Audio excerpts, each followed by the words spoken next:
Muito boa tarde a todos, eu sou o Celso Rei e esse é o canal Estudo sobre Espiritualidade. Fico feliz em ter você comigo mais uma vez. Se você está aqui pela primeira vez, seja muito bem-vindo.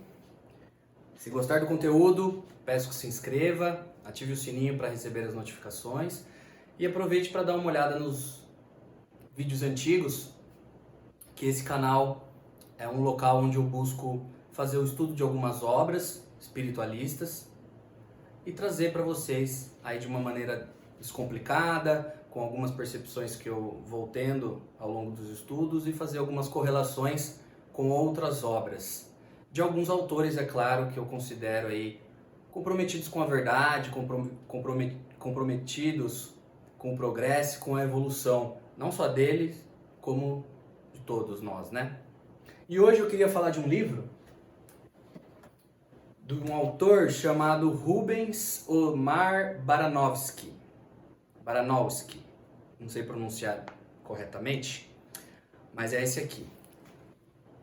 Vida após a morte. No mundo espiritual, suicidas também evoluem?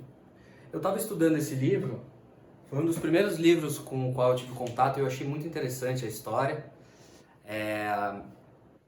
E quis trazer para vocês aqui. É a história de José Carlos, protagonista, e mostra o que acontece com ele no mundo espiritual depois que ele desencarna pelo suicídio, né? Depois que ele tira a própria vida. O livro começa nos narrando que José ele se vê, não é? Numa praça, num vilarejo, sem lembrar ao certo como que ele chegou até ali. A única coisa que ele consegue perceber naquele momento é que ele está com os pulsos cortados, um sangue nos pulsos secos, né? E com ele tem outras três pessoas. Um homem, aproximadamente da idade dele, chamado Rodrigo. Um menino de uns 14, 15 anos, chamado Alexandre. E uma senhora, já numa idade avançada, chamada Maria Clara. E ele começa a perceber algumas coisas que estão acontecendo naquele vilarejo.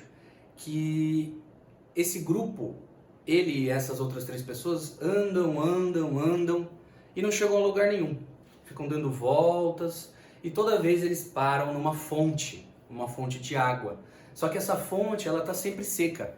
E ele começa a se perguntar, poxa vida, o que eu estou fazendo aqui? Quem são essas pessoas? E ele começa a perceber também que cada uma daquelas pessoas tem um ferimento. Rodrigo tem um galo na testa enorme. Maria Clara, na sua região estomacal, tem uma vermelhidão esquisita. E Alexandre, embora não visivelmente o que tenha acontecido com ele, ele está muito ansioso, suando frio, está numa verdadeira crise. E possui uma marca na têmpora. Um buraco de bala na têmpora. E José Carlos começa a perceber que essas pessoas, elas não estão percebendo que ele está ali. Que elas estão apáticas, inertes, vivendo cada um ali no seu mundo. Ele também começa a descrever que antes dele perceber aquelas pessoas, ele também se encontrava daquela mesma maneira. Ou seja, numa fixação mental da realidade, sem conseguir perceber o seu entorno. Ele não sabia quanto tempo ele estava ali, ele não sabia quanto tempo ele estava com aquelas pessoas, ele não sabia quem eram aquelas pessoas, o que eles estavam fazendo ali. Até que em um determinado momento, chega uma pessoa, um espírito um pouco mais iluminado, chamado Sandra, que chega até eles e explica para eles, que aquela lá é uma vila e que as casas que estão naquelas vilas, espécies de choupanas, poderiam abrigar eles, enquanto eles iam, digamos assim, acordando para a realidade espiritual. Porque o que acontecia? Quando uma pessoa se suicida, quando ela tem uma morte provocada, não é uma morte natural, não há tempo de haver o desligamento entre o corpo físico e o corpo perispiritual, né? Então, ela entra num estado de consciência em que ela fica revivendo aquele momento. Ou ela fica revivendo aquele momento, ou ela fica presa em lembranças da sua vida passada, sem entender direito o que aconteceu. Nesse momento, tanto José, quanto Alexandre, quanto Maria Clara, quanto Rodrigo, não sabiam que estavam desencarnados. Eles não lembravam nem como eles tinham chegado até ali. O único que estava um pouquinho mais acordado para a realidade do que estava acontecendo era José, que é o nosso protagonista. E aí a Sandra explica para eles, olha, me sigam e vamos entrar numa dessas casas. As casas pareciam que tinham parado no tempo, né? José nos narra que eram casas, espécie de choupanas, casebres antigos, né? Pareciam que tinham parado no tempo. E a Sandra diz para ele, olha, vamos entrar nessa casa aqui porque aqui nós estaremos seguros. Se vocês ficarem aqui do lado de fora, vocês correm perigo de ser raptados, sequestrados, pegos pelas gangues, né, que ela chama de gangues. E aí o que acontece? O José começa a perceber que a Sandra, diferentemente dos outros, ela está volitando, ela não está pisando naquele chão lemacento, porque o lugar onde eles estão é um lugar bem cinzento, sujo, né? Eles mal conseguem ver a claridade do dia.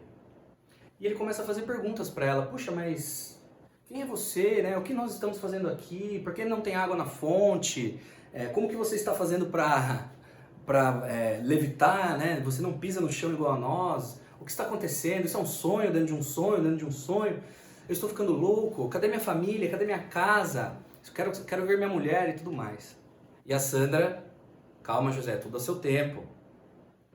Você vai entender o que aconteceu.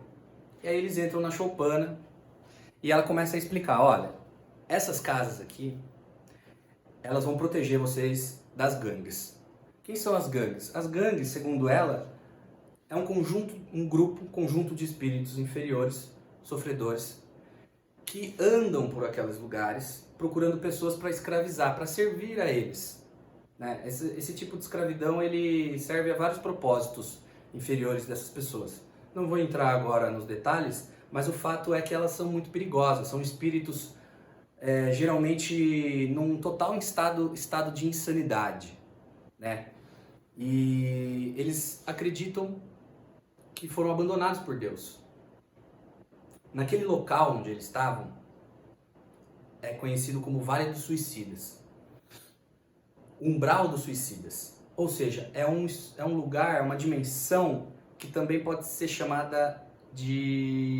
pode ser conhecida como um estado de consciência de pessoas que se afinizam. Ou seja, as pessoas que se suicidam vão para esse vale, que é nada mais, nada menos do que um estado de consciência que elas mesmas criaram para elas e ficam imantadas, né, numa fixação mental, presas nessas realidades. Muitas dessas pessoas, quando elas percebem que elas morreram e que elas estão num local feio, sujo, lamacento, escuro e não se lembram do que aconteceu, muitas delas são tomadas por um sentimento de revolta, porque não entendem o que aconteceu. Acreditam que Deus as abandonou, que o que está acontecendo com elas é injusto, começam a fazer com que o ódio tome conta delas, o ódio, a revolta, a raiva. E aí elas entram nesse estado de consciência, se juntam a esses grupos para, enfim, externar toda a sua raiva e o seu ódio, né? Então José, Alexandre, Maria Clara e o Rodrigo estavam com Sandra dentro da choupana e ela explicou para eles. Olha, tomem cuidado, fiquem dentro da casa, que quando essas gangues passarem, não abram a porta, tá? Porque as pessoas que virão, elas tentarão levar vocês com elas. Só que elas acreditam que essas casas são indestrutíveis. E aí a gangue chegou. E essas gangues tinham líderes. Quem são esses líderes dessas gangues? Pessoas que também são revoltadas, pessoas que, quando estavam no plano físico, gostavam de humilhar outras pessoas, queriam enriquecer à custa de pessoas de bem, enganando as pessoas, se achavam superiores às outras pessoas. Vocês conhecem alguém assim? Então, geralmente, esse é o perfil psicológico desses líderes de gangues. Nesse caso, são de suicidas, porque eles vão para o mesmo lugar. Porque a lei do universo é a lei de afinidade, né? Os afins se atraem. Se todos eles desencarnaram pela mesma causa, ou seja, se todos eles se suicidaram, eles vão para aquela dimensão, conhecida como umbral do suicídio, né? E esses líderes dessas gangues são pessoas que durante a vida terrena foram essas pessoas, né? Tinham esse perfil psicológico. E aí a gangue chega e a Sandra diz para eles, olha, fiquem em silêncio, que daqui a pouco eles já vão embora. Mas tem uma coisa, no plano astral, quando a gente desencarna, a gente entra numa realidade mental. O que isso quer dizer? Significa que os nossos pensamentos e o que há dentro da gente se externa. Então, no plano astral, a gente consegue fazer muita coisa com a força da mente. Por exemplo, plasmar objetos, construções, casas. Muitos espíritos que desencarnam logo percebem que eles têm esse poder mental. Dependendo da força mental do espírito, ele consegue, inclusive, mudar a sua aparência. Porque, como já foi dito aqui no canal, o corpo perispiritual, que é o corpo que nós habitamos, entre aspas, quando a gente desencarna, ele é fluídico, né? Ele é plasmável. Como? Através da mente. E também, conforme o exercício mental ao desencarnar é praticado, alguns espíritos conseguem ler os pensamentos dos outros. A comunicação se torna telepática. Tá? E isso não necessariamente é sinal de evolução espiritual. Por que eu estou dizendo isso? Porque os líderes das gangues, quando eles chegaram lá para tentar escravizar as pessoas que estavam dentro das choupanas, eles já tinham conhecimento para ler os pensamentos das pessoas. Então, quando eles chegaram na choupana de José e Sandra, eles começaram as provocações. Eles sabiam que eles não podiam entrar. E por que eles não podiam entrar? Porque as choupanas, aquela vila, é uma vila transitória. Uma vila transitória que funciona para quê? Funciona para o espírito entender que ele desencarnou, que ele morreu, aceitar a sua condição de desencarnado e seguir a sua evolução. Então é um mundo transitório ali. E quem criou aquele mundo transitório? Aquele mundo ele é criado pelas mentes dos desencarnados que estão lá e pelos espíritos superiores. Porque você imagina, se uma pessoa, né, que eu falei pra você aí, complicadíssima quando ela estava encarnada, né, gostava de humilhar os outros, arrogante, prepotente, orgulhosa, egoísta, quando desencarna, consegue adquirir o atributo da telepatia, imagine um espírito superior. Né? Então os espíritos superiores, eles que regem a arquitetura dessa dimensão que eu estou citando aqui. Então as choupanas eram sim indestrutíveis por causa da força mental dos espíritos superiores que a criaram. Entendem? Beleza. E aí a gangue chega lá, os líderes de gangue chegam lá, captam os pensamentos das pessoas que estão dentro da choupana e começam as provocações. Não é? O José, ele tinha desencarnado, certo? Sim, se suicidado. E aí eles começam a falar, José, seu frouxo, corno, não aguentou que a sua esposa te traiu e se matou, você é um covarde. Se fosse comigo eu teria matado ela. Eles começam a acusar o José. E até então, ele não tinha parado para pensar o que tinha acontecido com ele. Ele não tinha parado para pensar o que levou ele a estar naquele local. Embora José já tivesse um pouco mais desperto do que os outros, ele ainda não tinha entendido a sua condição de desencarnado e muito menos de suicida, porque isso leva um tempo. Isso leva um tempo. Deus, uma das leis de Deus é a lei da evolução, a lei do progresso. Todos nós que estamos encarnados, nós temos uma programação a ser seguida, um planejamento a ser seguido, que nós acordamos lá no plano espiritual. Quando nós chegamos aqui, se nós interrompemos esse ciclo abruptamente, de modo não natural, nós infringimos uma lei imutável do todo. de Deus, que é a lei do progresso. E isso é uma afronta muito grave, isso é uma afronta muito séria. E é por isso que eles vão para aqueles locais. E é por isso que a consciência demora para entender o que aconteceu, para aceitar o que aconteceu, porque é algo não natural. E aí o líder da gangue diz isso pro José: seu frouxo, corno, foi traído. E aí José começa a relembrar do que aconteceu antes dele chegar naquela vila. E isso é uma coisa muito interessante que o livro nos mostra, porque Deus sempre usa o mal para fazer o bem. Por que fazemos o mal? Porque podemos escolher fazê-lo. É o livre-arbítrio. Uma lei, livre-arbítrio. Mas toda vez que nós fazemos o mal, desse mal pode surgir um bem. Por que eu estou dizendo isso? Porque quando o líder da gangue, tentando escravizar as pessoas que estavam dentro da choupana, chegou para o José, que é o nosso protagonista aqui, que estava mais desperto do que estava acontecendo, embora ainda não entendesse o que estava acontecendo, mas um pouco mais desperto que os outros, quando o líder disse isso, ele começou a relembrar o que tinha acontecido.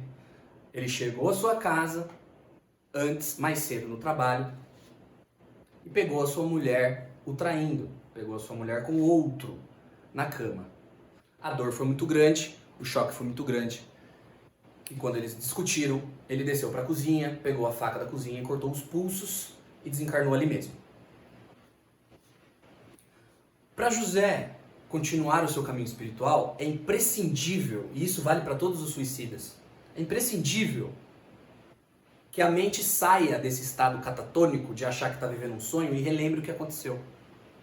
Então, o líder da gangue, querendo ocasionar raiva no José, provocá-lo, acabou ajudando ele. Ou seja, de um mal surgiu um bem, porque José precisaria relembrar como foi que ele desencarnou para ele conseguir aceitar a situação dele e depois dele aceitar a situação dele, aí sim, continuar caminhando. Isso é muito interessante. Como nós vivemos num mundo dual, o que é um mundo dual? O mundo dual é um mundo onde nós podemos pegar cada situação e a mesma situação ser boa ou ruim, a depender do que a gente faz com ela. Né? Se alguém que não gosta de mim fala um monte de coisa pra mim, eu posso achar que aquilo foi horrível. Ou eu posso ver que aquilo que aquela pessoa disse pra mim pode até ser verdade. E pegar aquilo lá e buscar melhorar. Então a mesma situação pode ser usada tanto para uma coisa negativa quanto para uma coisa positiva. As polaridades. Né? Tudo o que acontece eu posso levar ou para o polo negativo ou para o polo positivo. José já era um espírito de uma boa evolução, embora ele tivesse suicidado.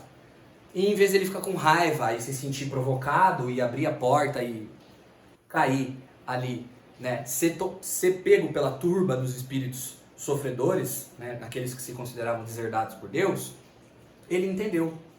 Ele falou, puxa vida, então foi isso que aconteceu. Olha que coisa mais interessante para a gente refletir. Deus tirando um mal de um bem. Até aqueles que servem a não-luz estão servindo a luz, sem saberem, né? Porque servir a não-luz é estar na ignorância, nas trevas da ignorância. É a falta de conhecimento que faz com que nós acabamos servindo a não-luz, né? Mas continuando aqui. Então José começou a relembrar, e isso é imprescindível para os suicidas, né, para ele aceitar a situação. No caso de Rodrigo, eles começaram a provocar o Rodrigo também, dizendo que ele era um barbeiro, um bêbado, né? Que na verdade aquele calo que ele tinha era um traumatismo craniano, porque ele bebeu alcoolizado e se matou. Nossa, Celso, mas ele não queria ter morrido, né? José quis morrer, cortou os pulsos, se matou. Agora, Rodrigo não, o Rodrigo saiu para beber, bebeu demais, foi dirigir embriagado e morreu. Por que eles estão no mesmo lugar? Porque Rodrigo também é um suicida. É o que alguns espiritualistas vão dizer de suicida involuntário. Sim, isso existe, né? A pessoa não se matou com a intenção, mas ela assumiu o risco. Então, quando a gente morre sem a intenção de morrer, mas deliberadamente assume o risco, morremos como suicida. Não sei se vocês lembram do filme Nosso Lar, muito conhecido. Né? O filme Nosso Lar retrata a história de André Luiz.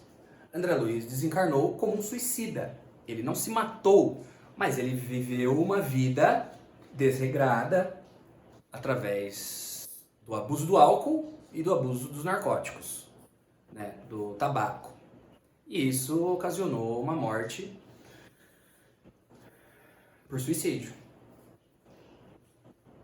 E é interessante a gente pensar, né? Porque nós vivemos numa sociedade que tanto o tabagismo quanto o álcool, eles são muito, muito, muito incentivados. Encher a cara de final de semana, todos os finais de semana, durante uma encarnação inteira, é algo extremamente comum. Para você ver como a situação está complicada, né? Aí a pessoa chega no plano astral, num lugar não tão bonito, num lugar não tão legal. Outras pessoas começam a gritar: suicida, suicida, você é um suicida. E a pessoa fica sem entender: como assim eu sou um suicida? É um suicida. Abusou da carne, abusou do seu corpo físico que foi dado por Deus para você evoluir. Nós estamos num corpo de carne devido a uma programação encarnatória, devido a um acordo que nós assumimos no plano espiritual de vir para a carne, passar um breve tempo aqui na carne para evoluir. Se ao invés de fazer isso, você começa a destruir o seu corpo, ação e reação. Outra lei do universo, né? Toda ação tem uma reação. Mas voltando aqui. E aí ele chega pro Rodrigo: você é um bêbado, barbeiro.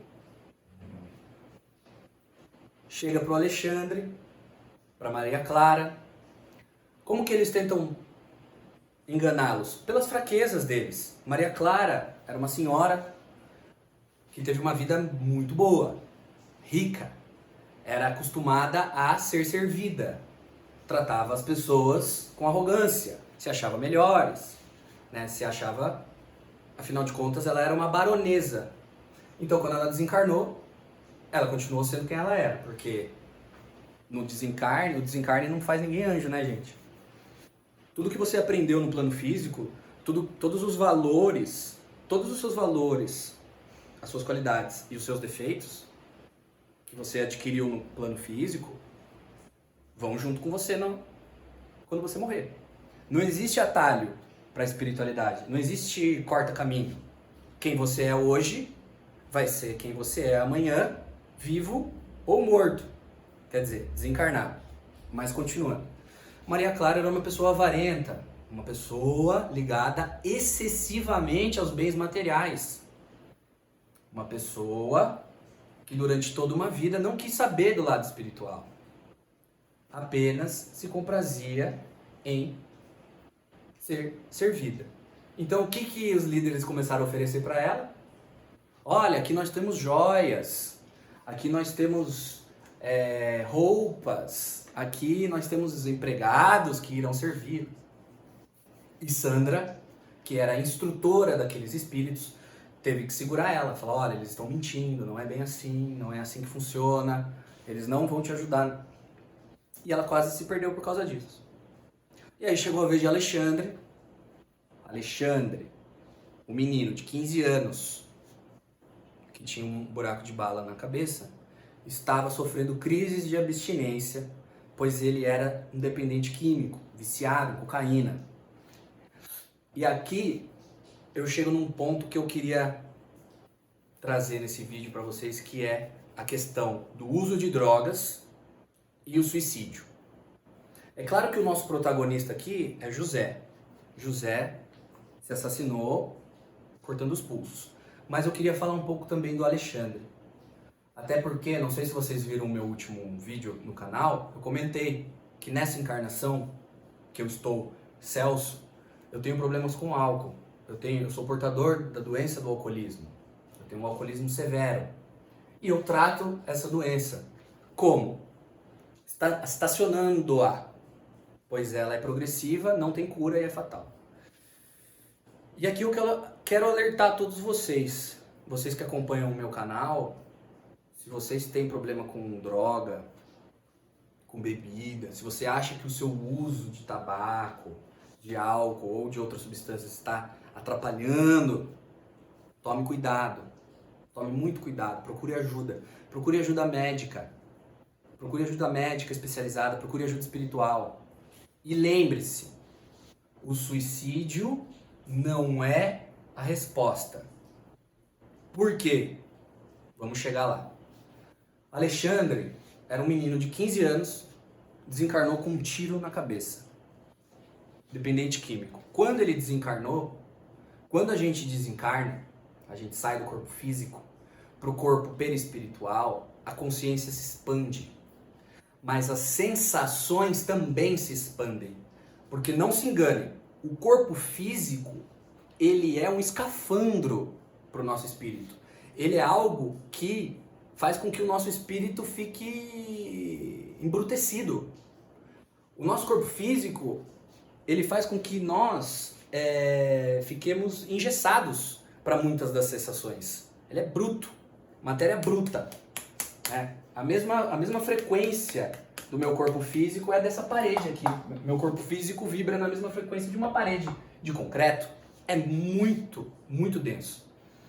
Então entenda uma coisa. Por mais que hoje a crise de abstinência, a dor da retirada das drogas possa parecer forte, uma vez fora do corpo, uma vez no plano astral, ela se intensifica mais. Porque aí não tem corpo físico para depurar essa dor, para diminuir essa dor. Porque os nossos sentidos no corpo físico, eles são limitados. Mas quando a gente sai do corpo físico, tudo se abre. Então, pensar em tirar a vida porque a dor da retirada das drogas está muito grande é um ato irracional. Podem ter certeza. Suicídio não é resposta para nada. Nesse relato aqui que eu estou trazendo hoje, eu espero que isso fique muito claro. A dor do suicídio por causa da abstinência de droga é muito pior do que enfrentar a dor da abstinência no plano físico. É uma oportunidade tanto cuidar do problema do vício em drogas no corpo físico. É uma oportunidade. Porque o vício em drogas, ele não é necessariamente dessa vida. Ele vem de outras vidas. A gente vem trazendo isso. Ninguém vicia em droga do nada. Ninguém tem predisposição a ser um dependente químico do nada. As coisas não acontecem assim. Não existem atalhos, corta-caminhos na espiritualidade. Tudo segue um cronograma, degrau após degrau. Se hoje sou dependente de substância X ou Y, é porque eu já venho galgando isso por bastante tempo. Até que chega uma encarnação, que é uma encarnação, digamos assim, ponto-chave. É aquela encarnação onde o vício ele vai se manifestar de uma maneira tão forte que ou você olha, ou você olha. É assim que funciona. A Sandra,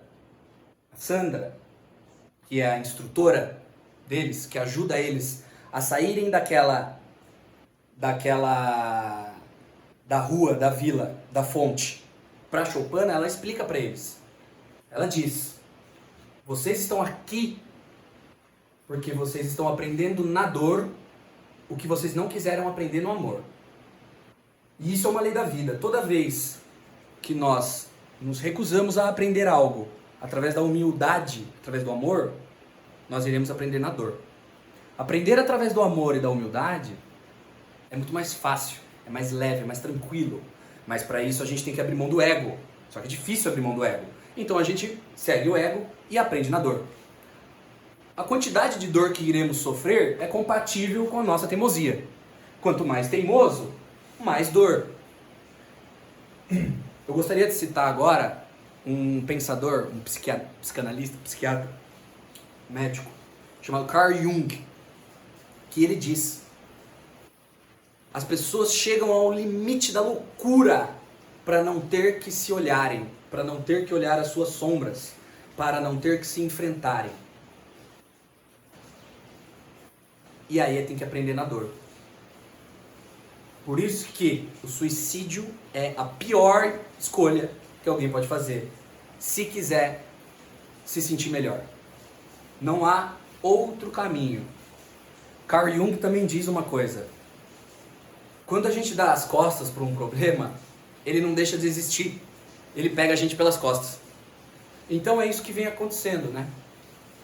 Alexandre, um menino de 15 anos, dependente químico, se suicidou com um tiro na cabeça. Alexandre, quando estava encarnado, começou a usar drogas muito cedo. Experimentou bebida alcoólica com 12 anos. Com 13 anos usou outras drogas. Com 15 anos estava dependente de cocaína. Numa crise de abstinência,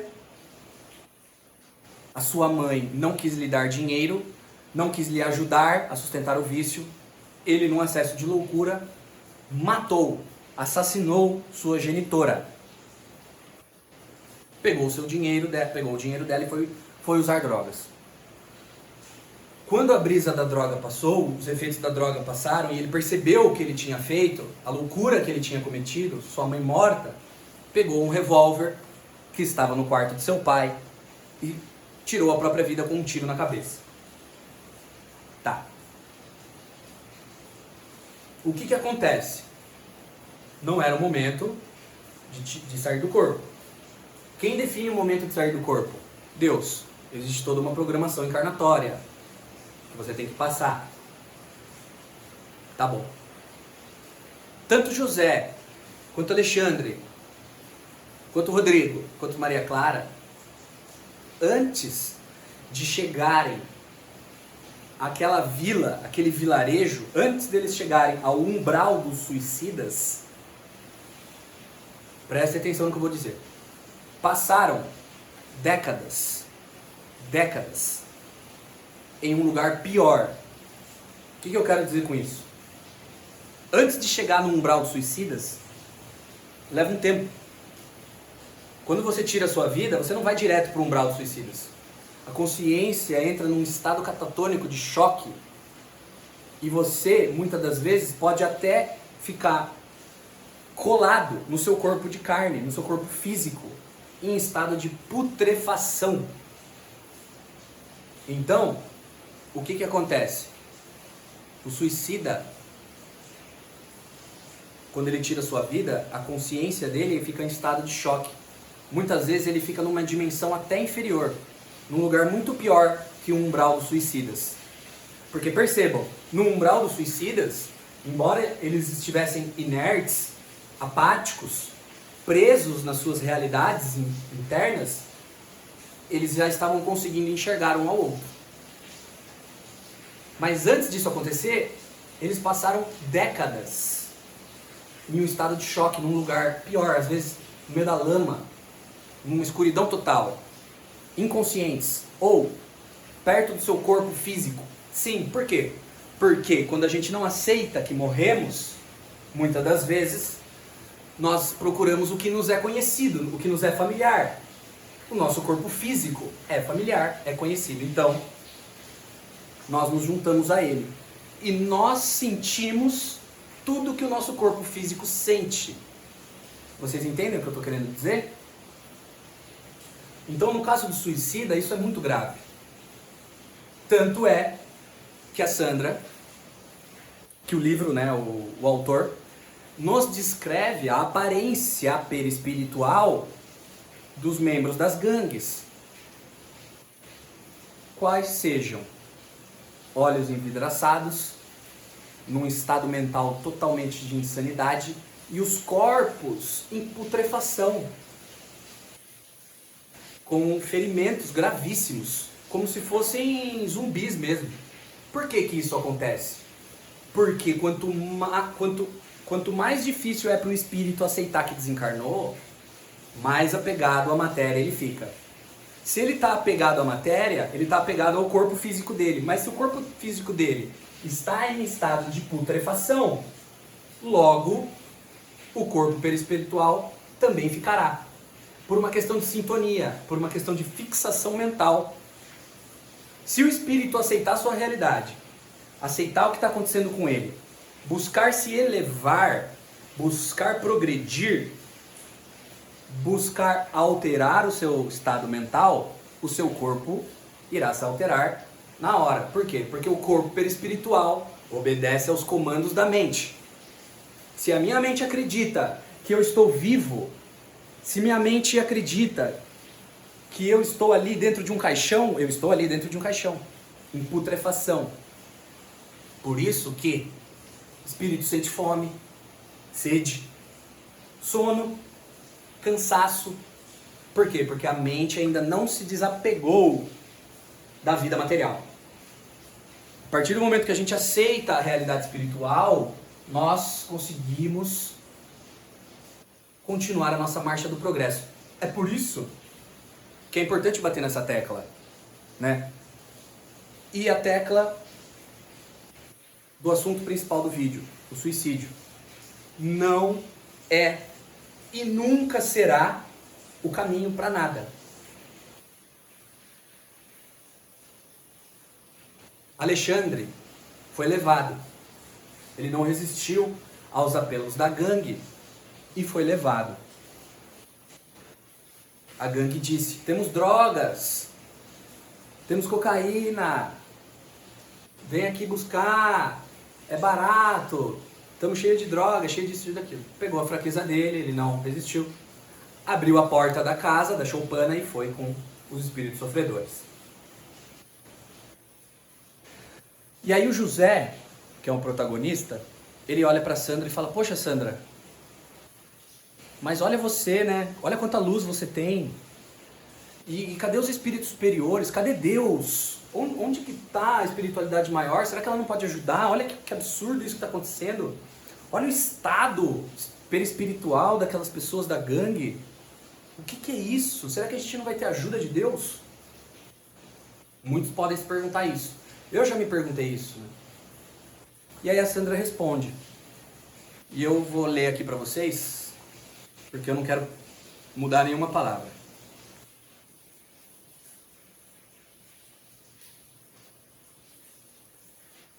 Ela diz o seguinte, ó: não é que a espiritualidade superior não possa vir e resgatar qualquer um que queira aqui. Mas o problema é o nível consciencial dessas pessoas. O que nós não conseguimos aprender através do amor e da humildade, aprenderemos pela dor. O estado espiritual dessas pessoas reflete isso, a total insanidade. Então, não adianta nada um espírito de luz, um querubim, um arcanjo, né, Miguel, Rafael, né, os apóstolos, o próprio Jesus descer no umbral, pegar as pessoas e levar para outro lugar, porque o estado de consciência delas precisa estar preparado para galgar todas essas fases da evolução. Porque a evolução não dá saltos. Não é verdade? A evolução não dá saltos. Então, gente, esse é meu vídeo de hoje. Eu não quero fazer um vídeo muito longo, hoje eu quero fazer um vídeo mais curto, para fazer um pouco esse paralelo entre espiritualidade, drogas e suicídio. Tá? Não é a resposta, nunca foi. Tá? A dor é maior. Então, vamos resolver nossas pendências vivos. Né? Jesus já disse, o mestre: deixe a sua oferenda no altar e vá se acertar com o seu irmão. Né? Busque ajuda se você tem problemas com drogas. Busque ajuda especializada, médicos, né? Prescrições medicamentosas se for necessário. E claro, ajuda espiritual, pois somos seres espirituais. Nós não somos o corpo físico, nós somos o espírito que habita o corpo físico.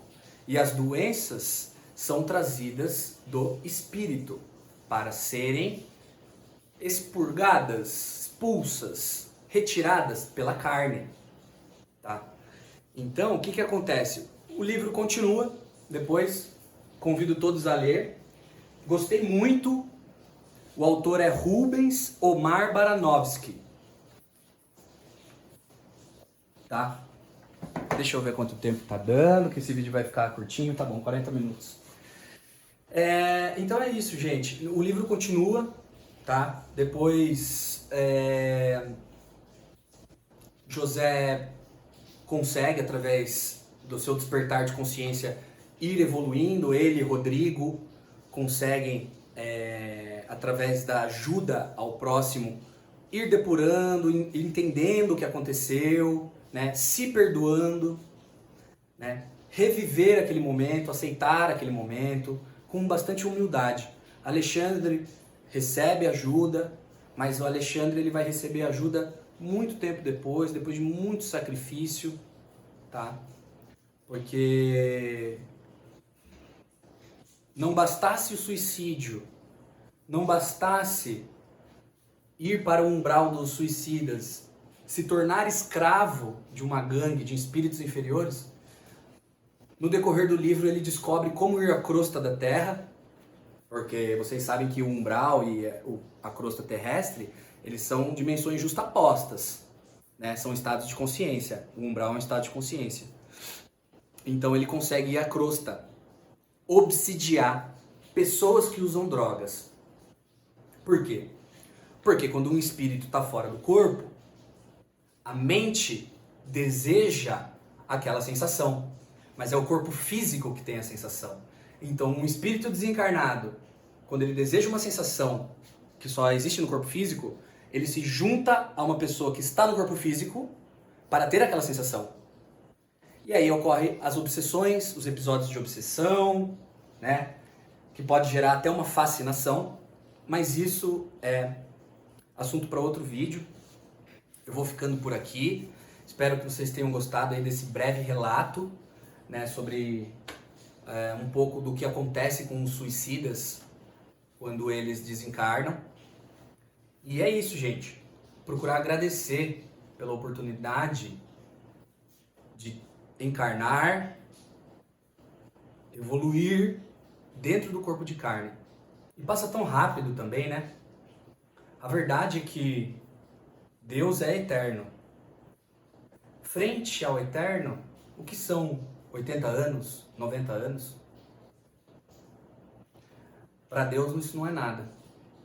Eu tenho certeza que é melhor fazermos as melhores escolhas agora, chegar no plano espiritual dizendo, poxa, não fui perfeito? Não, mas fiz o meu melhor, do que chegar em condições infelizmente deploráveis e que infelizmente ainda é a maioria da nossa população, pelas más escolhas, pela ignorância, trevas da ignorância, não é verdade?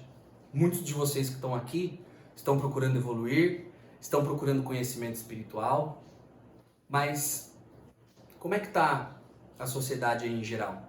Será que as pessoas se interessam por um conteúdo desse? Uma foto de um homem ou uma mulher muito sensual, sem camiseta, de biquíni na praia. Será que essa foto tem mais curtidas do que um vídeo sobre imortalidade da alma?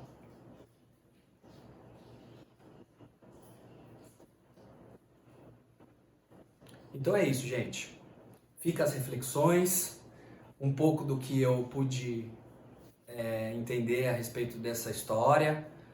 Tem muito mais coisa que acontece no livro, tem muito mais, né? Convido todos vocês a lerem. Vou deixar o nome aqui na descrição. Se houver alguma dúvida, por favor, entre em contato, deixe nos comentários, tá bom? Se vocês souberem de alguém que possa estar passando por esses problemas, né, que possa ter tido uma tentativa de suicídio, ou pense em suicídio, ou tenha problemas com drogas e já tenha tentado buscar no suicídio respostas, mostre esse vídeo a ele ou a ela, talvez possa clarear um pouco a mente. Peça para entrar em contato comigo, estou disponível, só deixar um comentário aí, eu já passo o meu contato, a gente conversa, no que for possível eu ajudar, na verdade, e assim a gente vai trocando experiências e vai se ajudando. Então é isso, gente. A vida após a morte, no mundo espiritual, suicidas também evoluem, mas vamos procurar fazer a nossa parte aqui agora encarnado. Certo? Se você chegou até aqui, muito obrigado. Meu nome é Celso Rei, esse é o canal Estudo sobre Espiritualidade. Fiquem todos com Deus.